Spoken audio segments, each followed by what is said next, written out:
Bonjour, aujourd'hui je vais vous parler de l'affaire Palmade, mais sous l'angle des contradicteurs comme Yann Moix, qui condamne et dénonce le fait que ce soit servi sur un plateau d'argent tous les soirs comme un mets précieux livré en pâture à la populace. Moi je suis sur ce point sans hypocrisie, je me délecte, je me repais de tout ce qui tourne autour de l'affaire Palmade, dans le sens où nous sommes tous attirés, fascinés par le glauque, par le sordide, par le malheur des autres. Et c'est très humain, d'autant plus que si l'autre, c'est quelqu'un de haut placé, de riche, de célèbre, et c'est tout à fait humain. D'ailleurs, les mêmes qui dénoncent cet état de fait, le fait que la populace repaisse de ce vil spectacle, si ça se trouve, ce sont exactement les mêmes qui vont se repaître dans des salles de cinéma, de films d'horreur, etc. Alors, c'est pas une question de bien ou du mal, j'ai jamais dit que c'était noble, ce n'est vraiment même pas noble du tout, mais c'est ainsi. J'ai pas dit que c'était bien ou mal, j'ai dit que nous aimons ça.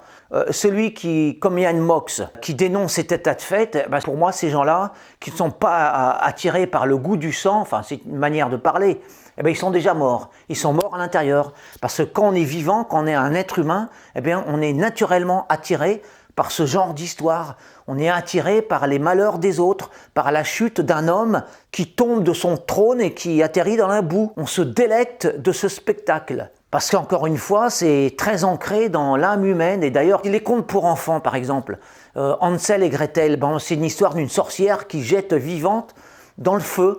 Et les contes de Perrault, ce ne sont que des histoires d'horreur, c'est horrible, mais ça réjouit les enfants. Et moi, je ne crache pas dans la soupe, surtout je n'ai aucune hypocrisie, et je me délecte, comme n'importe quel humain qui a un cœur qui palpite, et je me délecte de ce genre d'ordure médiatique. Alors encore une fois, on n'est pas dans le bien ou dans le mal, simplement je suis dans la non-hypocrisie. Après, que ça soit bien ou mal, que ça me salisse intérieurement ou pas, c'est une autre histoire, c'est une autre affaire, et qui me concerne moi, qui ne regarde que moi. Je dis que c'est tout à fait humain, et ceux qui dénoncent ça, ce sont des hypocrites, ce sont même peut-être les premiers qui regardent les accidentés sur les routes, chose que moi je ne fais jamais d'ailleurs, parce que par contre je ne suis absolument pas attiré par ce genre de spectacle sordide et macabre. Mais c'est une autre forme, disons que je me délecte sous une autre forme à travers le spectacle de la chute vertigineuse d'un homme qui tombe de son trône et qui atterrit dans la merde. On se délecte à le voir rouler dans la merde. C'est la chute totale et ça nous attire parce que ça nous fascine. Et on trouve ça extraordinaire, dans le sens où ça n'est pas commun. Et vous savez, les histoires qu'on racontait au coin de la cheminée ou qui étaient colportées par les troubadours, c'était du même ordre, c'était des histoires extraordinaires. Les gens se délectaient d'entendre des choses horribles. Comme au cinéma, là, les films d'horreur, c'est exactement le même ressort. C'est le ressort humain qui est intemporel, éternel. L'être humain est toujours fasciné par les histoires étranges, extraordinaires, glauques, sordides, horrifiantes, etc., etc. C'est dans la nature humaine. Après, que l'on cultive cet état de choses ou qu'on le combatte, c'est une autre histoire.